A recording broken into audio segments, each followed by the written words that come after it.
Hello and welcome to magnet brains Hindi. मैं हूं आपका दोस्त और आपका होस्ट अनिल पाटीदार।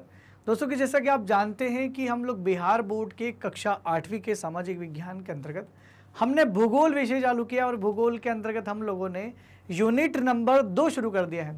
जैसा कि आप जानते हैं कि यूनिट नंबर 2 का नाम क्या है। यूनिट नंबर 2 का नाम है भारतीय कृषि। और आज हम लोग इसी भारतीय कृषि के अंतर्गत कुछ और नए टॉपिक पर चर्चा करने वाले हैं। आज के हमारे टॉपिक रहेंगे फसलों के प्रकार। फसल कितने प्रकार की होती है और उपयोगिता के आधार पर फसलों को कितने प्रकार में या अलग अलग प्रकार में बांटा गया है। तो आइए चर्चा करते हैं इन सभी मुद्दों पर और देखते हैं एक एक करके कि भारत में एक्चुअल कितने प्रकार की फसलें होती हैं और कहाँ पर किस तरीके की फसल होती है और किस फसल को क्या कहा जाता है। तो शुरुआत करते हैं। सबसे पहले बता दो कि मौसम क्या, सीजन के आधार पर या ऐसा कह सकते हैं कि ऋतु के आधार पर भारत में फसलों को 3 आधार पर बांटा गया, 3 प्रकार से बांटा गया। जिसमें जो पहला है उसको हम लोग बोलते हैं खरीफ की फसलें, दूसरा राबी की फसल और तीसरा होता है जायद की फसलें। तो आइए तीनों फसल को समझते हैं कि भारतवर्ष में ऋतुओं के अनुसार फसलें रोपी जाती है और काटी जाती हैं। 3 ऋतुएं जो होती हैं, जैसे खरीफ की ऋतु फसल, रबी की, जायद की फसलें, तो अलग अलग ऋतु के हिसाब से होती है। तो कौन सी किस ऋतु में होती है आइए इसको समझते हैं। बहुत सिंपल सी चीज़ है दोस्तों।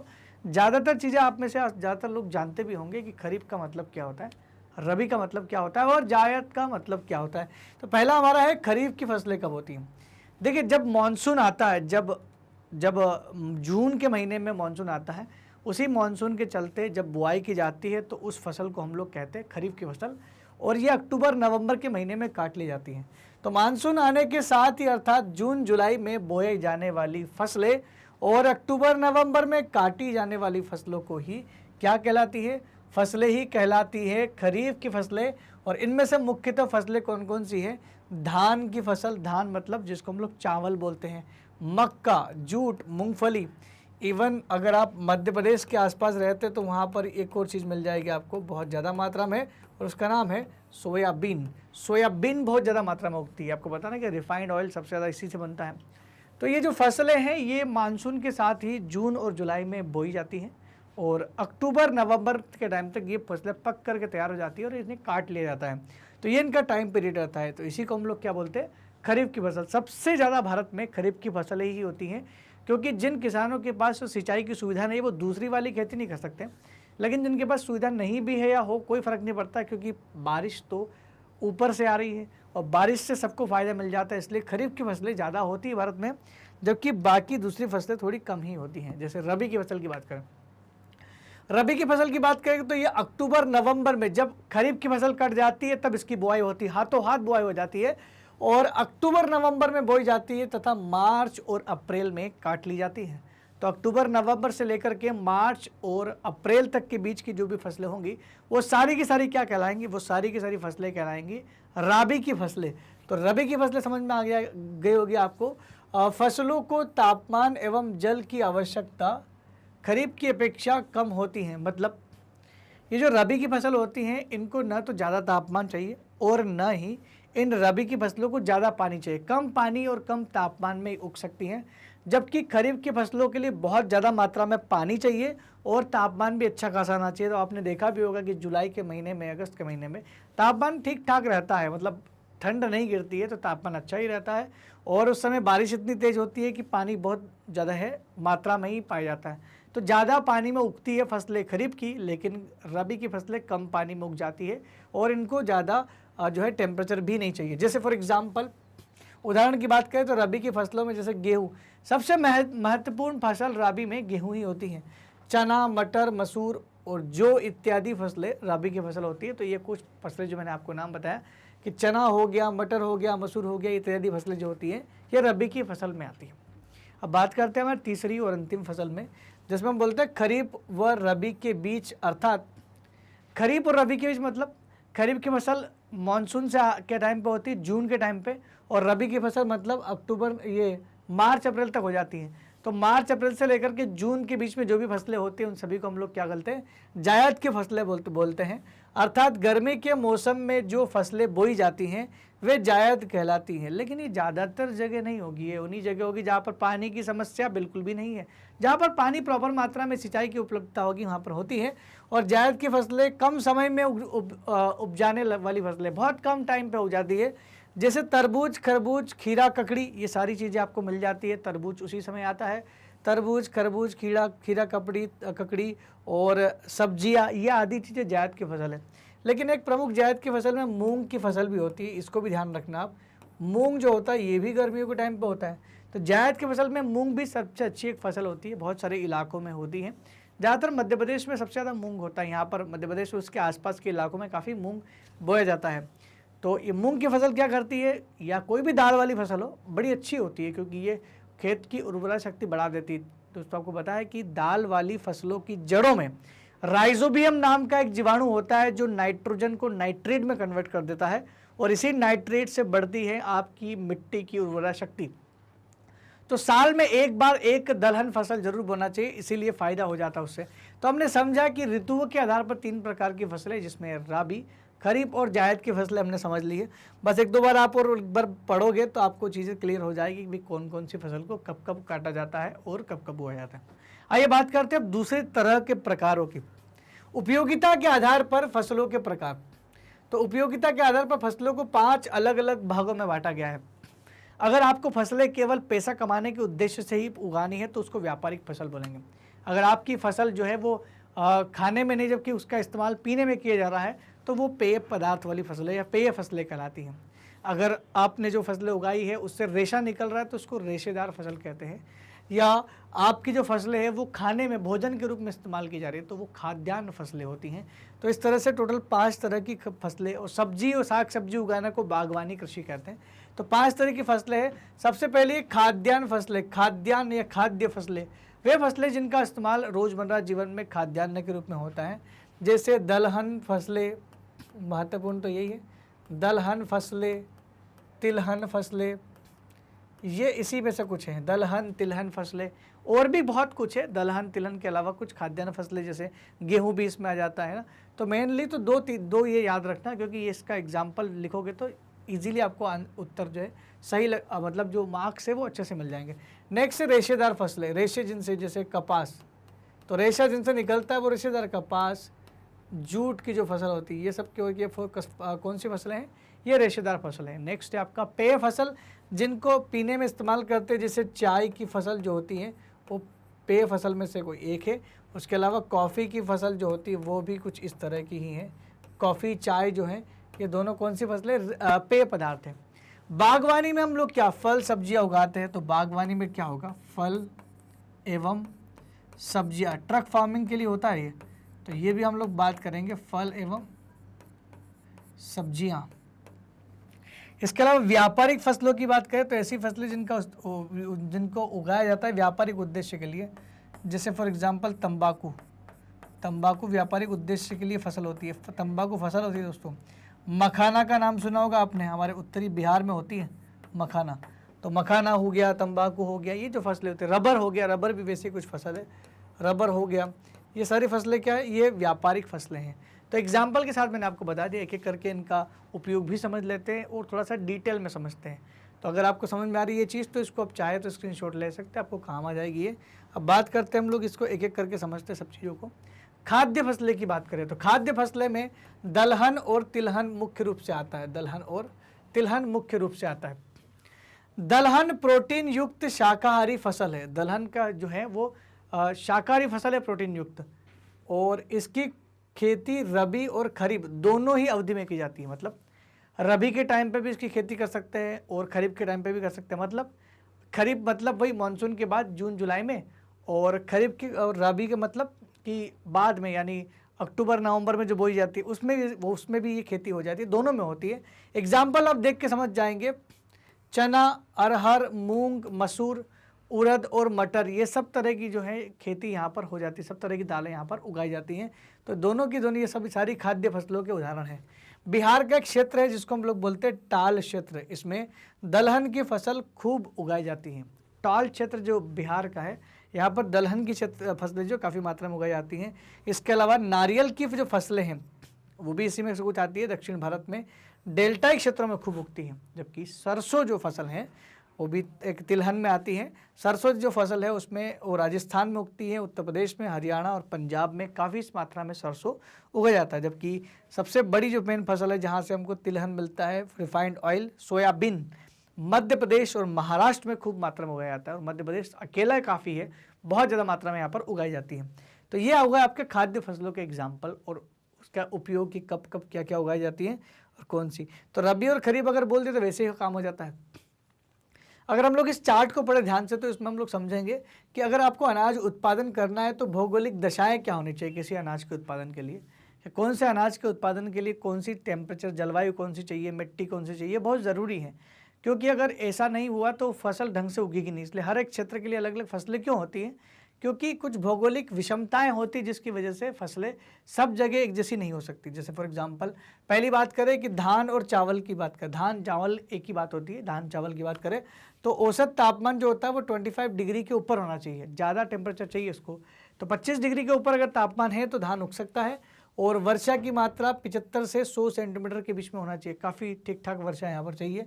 और चिकनी दोमट मिट्टी मतलब काफ़ी उपजाऊ मिट्टी पर ही उगते हैं धान।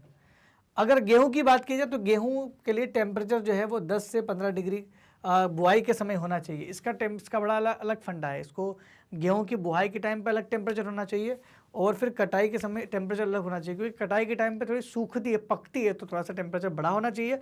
और 20 से 25 डिग्री कटाई के टाइम पे होना चाहिए। तो गेहूँ ठंड को सहन कर सकते हैं, कोई दिक्कत नहीं, लेकिन कटाई के टाइम पर थोड़ा सा टेम्परेचर बढ़ना चाहिए ताकि वो पक जाए अच्छे से। और उसके लिए 50 से 75 सेंटीमीटर वर्षा चाहिए, मतलब वर्षा की मात्रा भी काफ़ी कम भी होगी तो भी गेहूं उग सकते हैं। और दोमट मिट्टी चाहिए, उसके जलोढ़ मिट्टी जो होती है उसमें गेहूं काफ़ी अच्छी मात्रा में उगता है। ऐसा नहीं कि कहीं और नहीं उगता है, बहुत सारी जगह काली मिट्टी पर भी उगाते हैं, उगाने वाले सब जगह उगा देते हैं। लेकिन बेहतर अगर प्रोडक्शन चाहिए तो आपको जलोढ़ मिट्टी यानी दोमट मिट्टी में ही उसको उगाना पड़ेगा।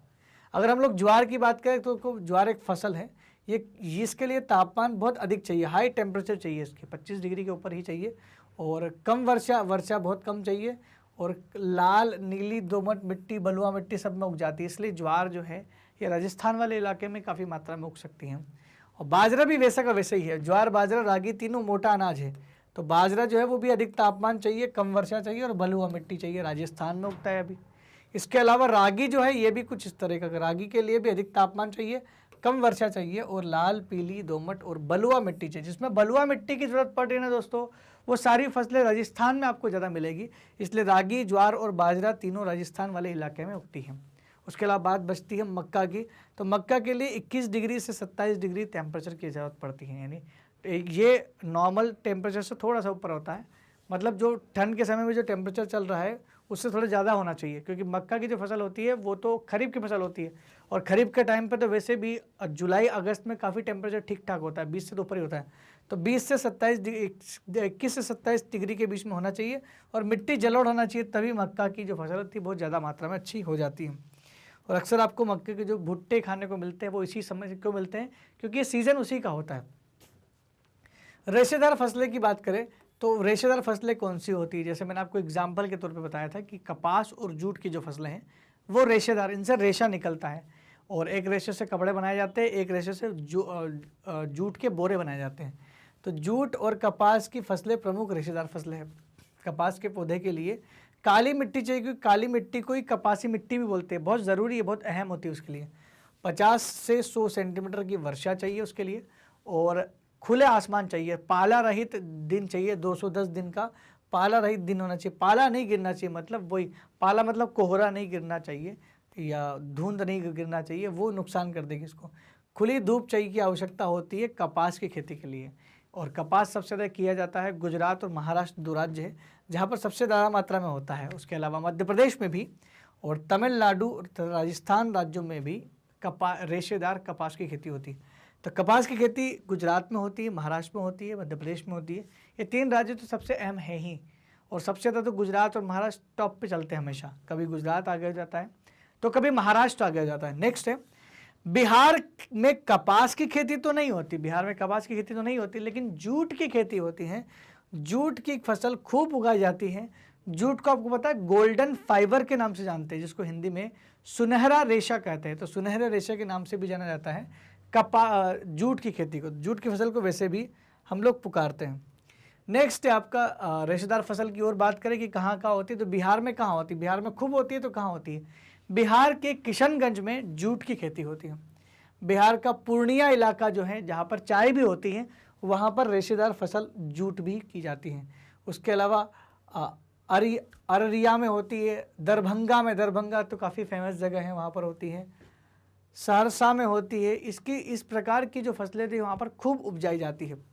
तो खासकर आप जो याद रख सकते हो वो कौन, किशनगंज याद रख सकते हो, काफ़ी फेमस जगह, पूर्णिया याद रख सकते हो, दरभंगा याद रख सकते हो। 3 भी याद रख लिया तो आपका उत्तर ठीक हो जाएगा, आपको हर एक नाम लिखने की जरूरत भी नहीं है। पश्चिम बंगाल में उगता है, उड़ीसा असम में भी जूट की काफ़ी फसलें उगाई जाती है। तो जूट सबसे ज़्यादा पश्चिम बंगाल में होता है भारत में। दुनिया में 2 ही देश तो जूट के उत्पादन के लिए टॉप पर है, बांग्लादेश और इंडिया।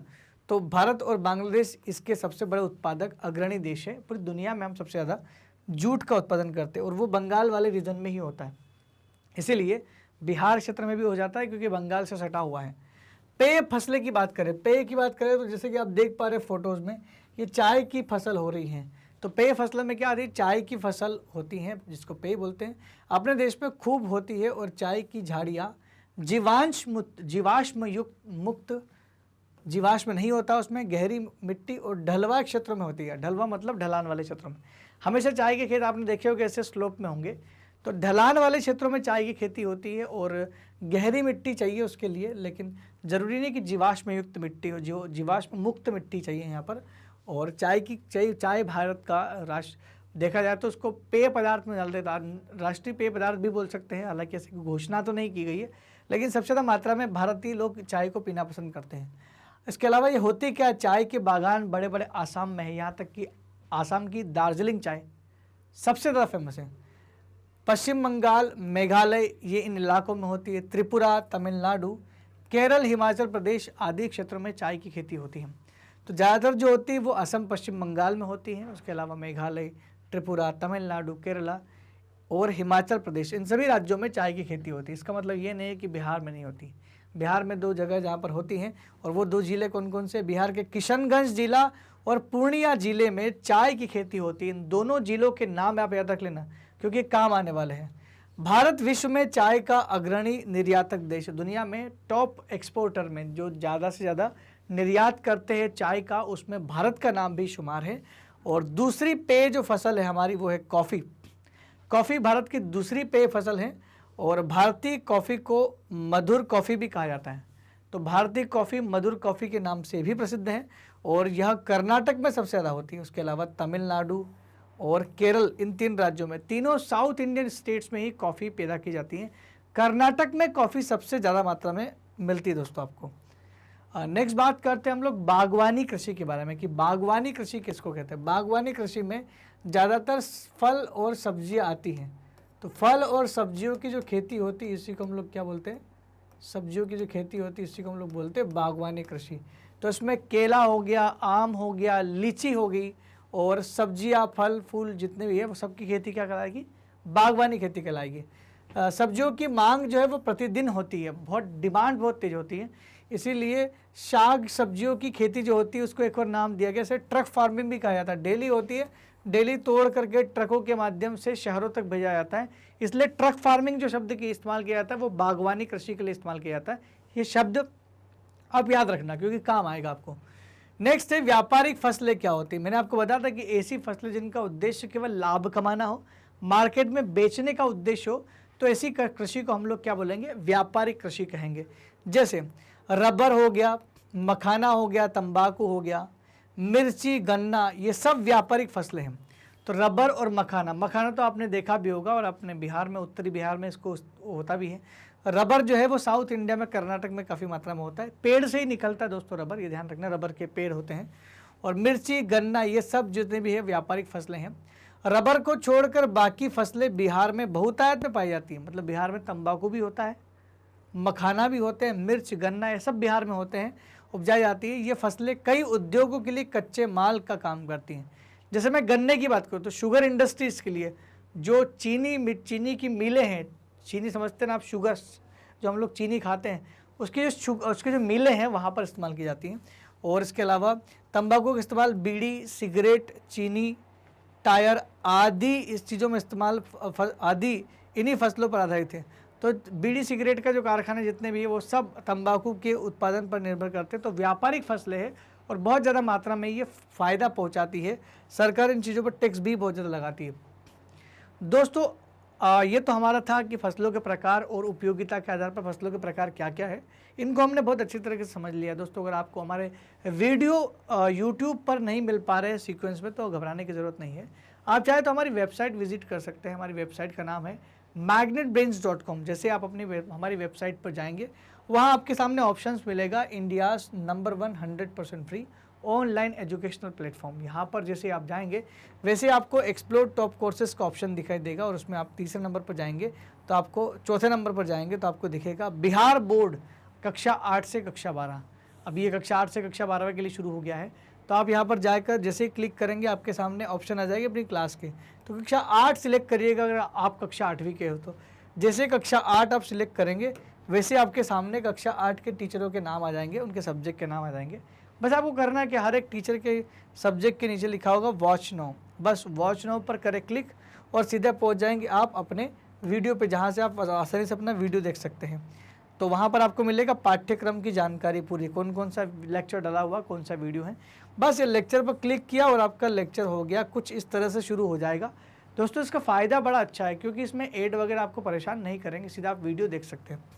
तो यहाँ पर आप वीडियो देख करके अपने नोट्स बनाएं, अपने दोस्तों को बताएं, क्योंकि दोस्तों मैग्नेट ब्रेन्स आप लोगों के लिए लेकर के आया है 100% मुक्त शिक्षा जो क्लास 8 से लेकर क्लास 12 तक के सभी विद्यार्थियों को दी जा रही है। दोस्तों अगर आपको हमारे वीडियो अच्छे लग रहे हैं तो कमेंट सेक्शन में लिख के जरूर बताएं और साथ ही साथ हमारे चैनल को लाइक, शेयर और सब्सक्राइब करना बिल्कुल भी ना भूलें।